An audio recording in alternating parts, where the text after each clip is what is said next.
Albert Einstein once said that the most important decision you'll ever make is to decide once and for all whether you live in a universe that is supportive, that supports you and is friendly, or whether you live in a universe that is hostile and is non-supportive.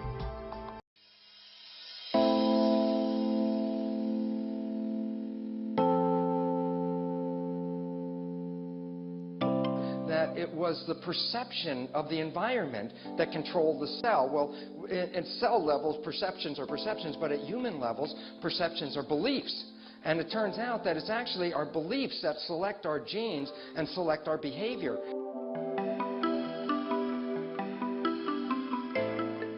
What we really want to find out is, where's the brain of the cell?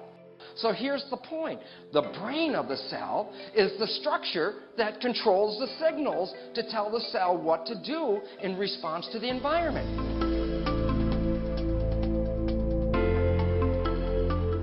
Perception not only controls behavior, but perception will actually go in and select which genes you're going to express.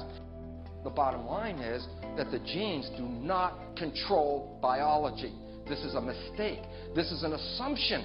It was made years and years ago. It was never proven scientifically. So what's the conclusion? Are you genetically controlled? Are you at the behest of your heredity? Are you a victim? Absolutely not. Why?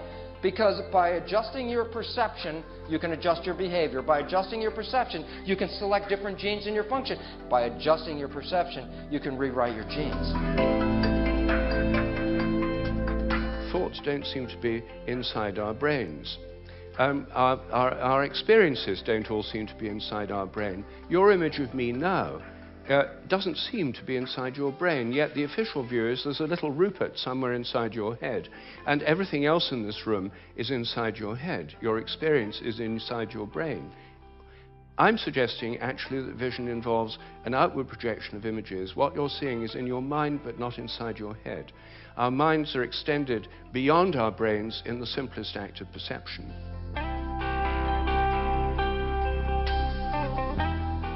Así que, ¿cuál es la verdadera imagen del mundo? ¿Cuál es su verdadera textura? ¿Cómo es en realidad?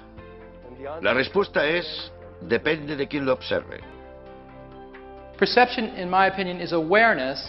The dictionary calls it awareness, but it's shaped by belief. Belief actually precedes perception. Beliefs control your perceptions. If you rewrite the beliefs, you can rewrite perception. And if you rewrite the perception, you can rewrite the genes and the behavior.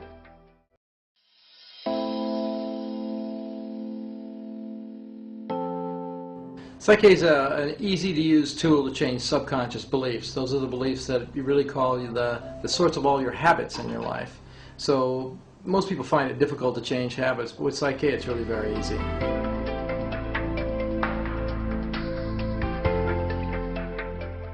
Well, many results, ranging from physiological results, disease processes that were interrupted or actually just dissolves, certain aspects of physiology changing because there's a very strong correlation between the mind and the body, and most of the neuroscience that we are privy to these days substantiates that connection. And on a personal level, more joy, more happiness, better relationships with other people, better relationships with myself and my own spirit. Life has everything in it. Life has everything, but you will only see what you have perception filters to see. And you were taught perception filters. You were taught by your parents. You were taught in school. You were taught how to see life. And here's the beautiful part. We can remove these filters that have interfered with our lives, and it does not take long. I think that when people's belief systems change, their behaviors change. When the behaviors change, the external world changes. There's kind of a paradox here. By changing what's within each of us, we'll change the outside world. What we're busy trying to do is regulate or change the outside world to accommodate every problem we see coming along. That's not the way to do it. The problem's actually in here. You change in here, you change the problem out there. How could the environment influence what we thought was genetic control? What I was really finding is that the membrane was an intelligent mechanism. It would read what was going on in the world around it and then send information into the cell to adjust the biology to meet the demands of the world. And so why that became important is I started recognizing, well, the information that controls the cells is not in the cell.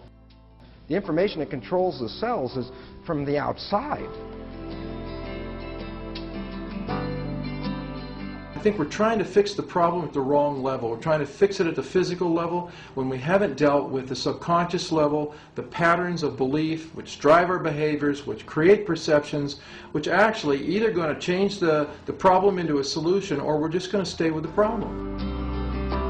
So our beliefs are altering our biology at every moment, at every time, okay? So the question is, what kind of beliefs and genes am I affecting? Here's this beautiful but very important, simple understanding. The genes in your cell are the equivalent of programs in a disk in a computer, okay? And the bottom line about it is this: what kind of programs then are in your body? Basically, your life was programmed because the primary subconscious programs that shape our lives, we downloaded those programs in the first 6 years of our lives, even before our consciousness was fully evolved. Nuestro cerebro lo que hace es todas estas operaciones por detrás, mucho antes de que emerja nuestra conciencia. Uno cree que yo elegí. Y nada.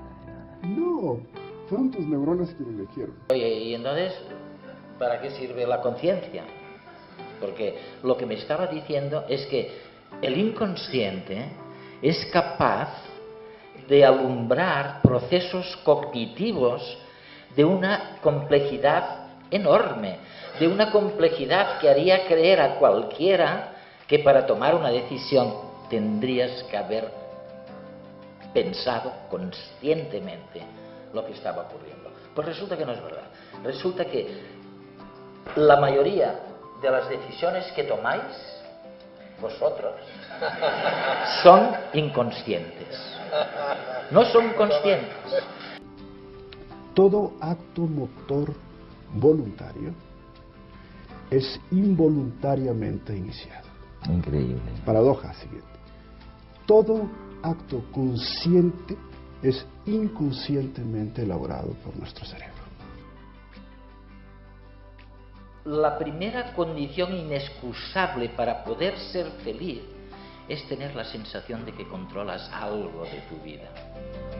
Because when we become aware of the mechanism, then you're aware of the opportunity of controlling the mechanism.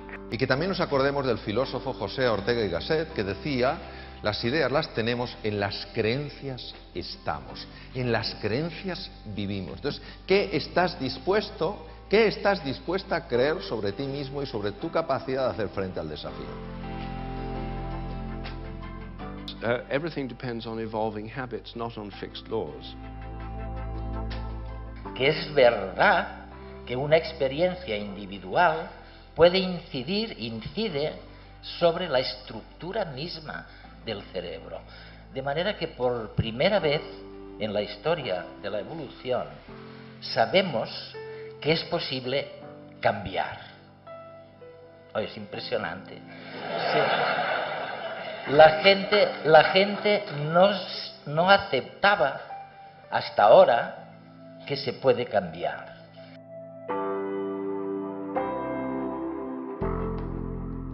Using a PSYCH-K balance where several different representations, one of those showing what the organs of the body were doing prior to a balance, and then what happened afterwards. And the real magic of this is lots of information is shared subconsciously that you're not aware of at all. Every time you walk into a room, especially if you're as close as I am to her right now, much information at the 4 billion bit processing level is being exchanged between us. So if I know what a new direction balance is, turns out I do, I muscle test her, and her subconscious mind can actually give me a response to that because it can access my hard drive.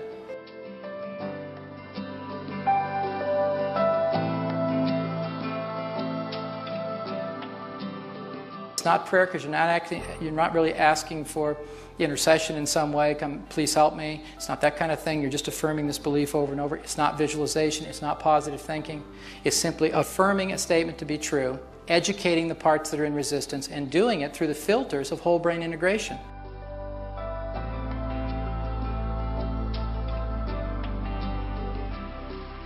It's usually this process, I'd say on average, takes about 2 to 5 minutes for most beliefs to change. Small price to pay for something you've had all your life that's been arresting your life.